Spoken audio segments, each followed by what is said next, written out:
एकलव्य की गुरु भक्ति।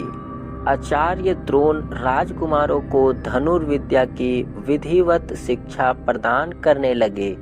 उन राजकुमारों में अर्जुन के अत्यंत प्रतिभावान तथा गुरु भक्त होने के कारण वे द्रोणाचार्य के प्रिय शिष्य थे।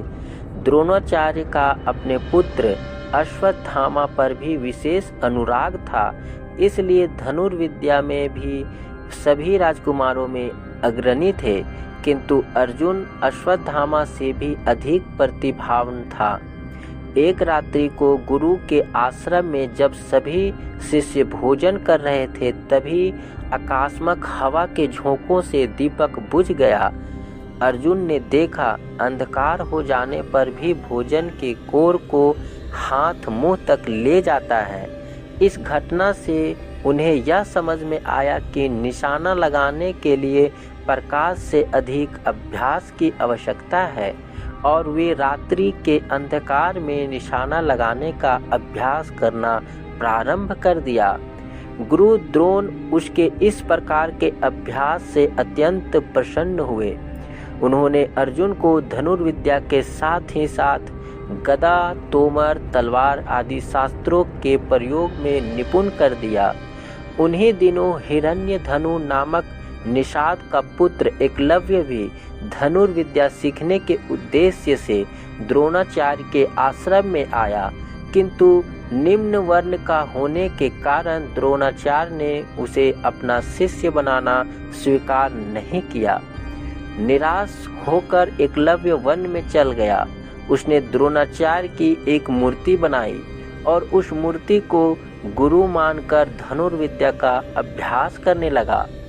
एकाग्रचित्त से साधना करते हुए अल्पकाल में ही वह धनुर्विद्या में अत्यंत निपुण हो गया।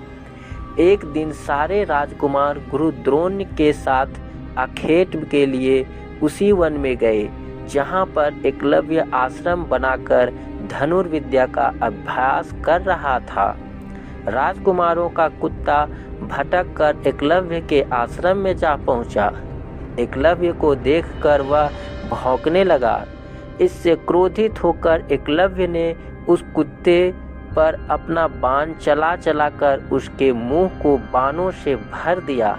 एकलव्य ने इस कौशल से बाण चलाए थे कि कुत्ते को किसी प्रकार की चोट नहीं लगी, किंतु बाणों की बिंध जाने के कारण उसका भौंकना बंद हो गया।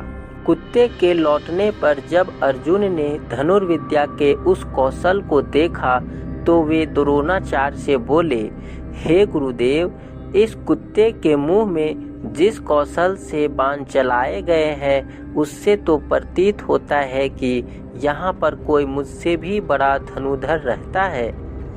आपने सभी शिष्यों को लेकर द्रोणाचार्य एकलव्य के पास पहुँचे और पूछे, हे वत्स, क्या ये बाण तुम्ही ने चलाए हैं? एकलव्य ने स्वीकार करने पर उन्होंने पुनः प्रश्न किया, तुम्हें धनुर्विद्या की शिक्षा देने वाले कौन हैं?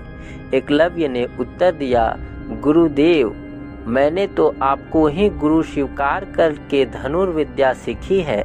इतना कहकर उसने द्रोणाचार्य की उनकी मूर्ति के समक्ष ले जाकर खड़ा कर दिया।